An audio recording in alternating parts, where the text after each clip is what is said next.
go. So of course we know that you graduated from Syracuse back in 2001 with a degree rather in broadcast journalism. My question as a sports fan to another Syracuse sports fan, who was your favorite Orange athlete during your time in undergrad? My favorite Orange athlete during my time in undergrad would have to have been Eton Thomas. I love that answer. You know, I got to see Donovan McNabb play in the 1999 Orange Bowl down in Miami the last year that stadium existed. Unfortunately, they lost to Florida, but I digress. I have a three-part question for you. Describe yourself in one word at home, One word: at home, quiet. in the classroom, Very loud. Oh, one word: loud. in the truck, Oh, fun. Hey, tell me about the favorite game, or what was the favorite game you ever have covered in a truck? Well, can I spin it a little and say the favorite thing I ever produced? Spin it away. Okay. I had the opportunity to produce the unveiling of the Kareem Abdul-Jabbar statue in front of Staples Center, which meant I was sitting in a room and producing and directing some of the NBA's greats. And when I had Dr. J actually like know my name and I was like, I made it. Like, I just remember thinking, God, I really hope my facial filter is kicking in right now because I am like this moment right now. Now I've known Magic Johnson most of my life, so he was helpful in like, introducing me to people, but that had to have been the most exciting thing as an NBA fan I could have ever been a part of. And when that was over, and Dr. J and Kareem Abdul-Jabbar, one of my favorites, was like, "Thanks, Liv," I was like, "You're welcome." That and gone to heaven, Yeah, right I there, hope huh? I'm cool because right now I don't feel it. Had to have been my best one. Hey, that's incredible. Hey, you talk about your love for long form. Tell us about your favorite long form story you've ever been a part of and why.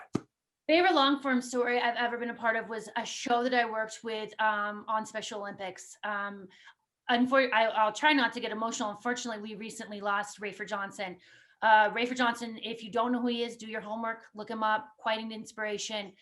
To me, was a very, very close friend. And in working with the Special Olympics, I got to be very close with him, learning about the changes that he made, not only in sport, but in so many of our lives that we don't realize. And it was really fun to be able to tell his story. He was asked by Eunice Kennedy Shriver to be one of the founders of Special Olympics Southern California. And by far, that was probably my favorite story to tell. The way he just loved those athletes and the life that he led was truly inspiring. You know, that was perfect segue because thank you for sharing that about your time working with the Special Olympics. So my question is, what has that experience taught you?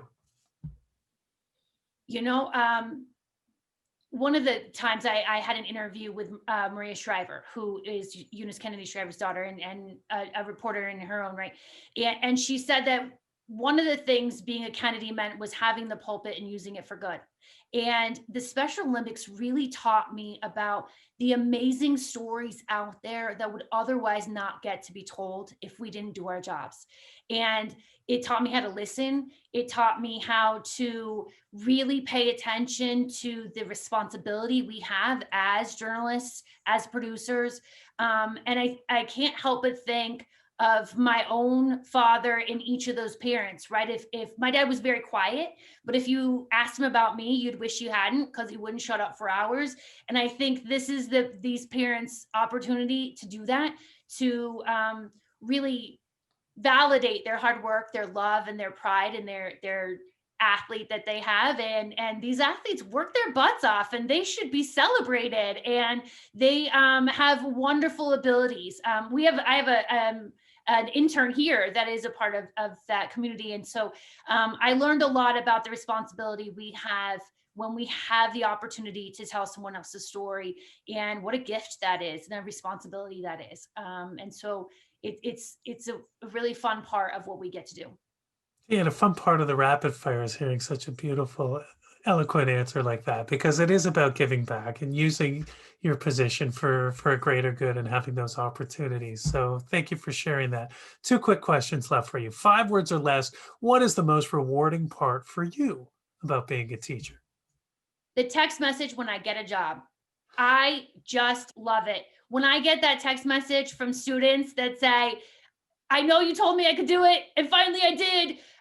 There, I have not grown tired of that at all. So Yeah. 100%, that's the moment. Especially when you know what they've been through and they've worked so hard and they've cried in your office, and then they finally get that first yes. There's nothing like it. And finally, personally, what will be your greatest takeaway from 2020, a year like no other? What will be my greatest takeaway? Maybe it's slowing down and making connections. Um, I I tend to move fast. I travel a lot. I'm busy. I just kind of full steam ahead. And sometimes it takes being forced to slow down for you to really make those connections and put your feet on the ground at the same time, which is a new thing for me. Neither of my feet are on the ground at the same time ever, and during this time I've been able to do that. And I think that's actually been a blessing for me, to be able to spend time with the people around me and slow my brain down and say, What else could I be doing that during this time?" So I think that's probably my biggest takeaway. What a great way to wrap up a rapid fire with the understanding that, hey, it's okay to go slow sometimes too. Okay. Yes. Okay. Olivia, thank you so much. Beautifully said and spoken. Joe, back to you.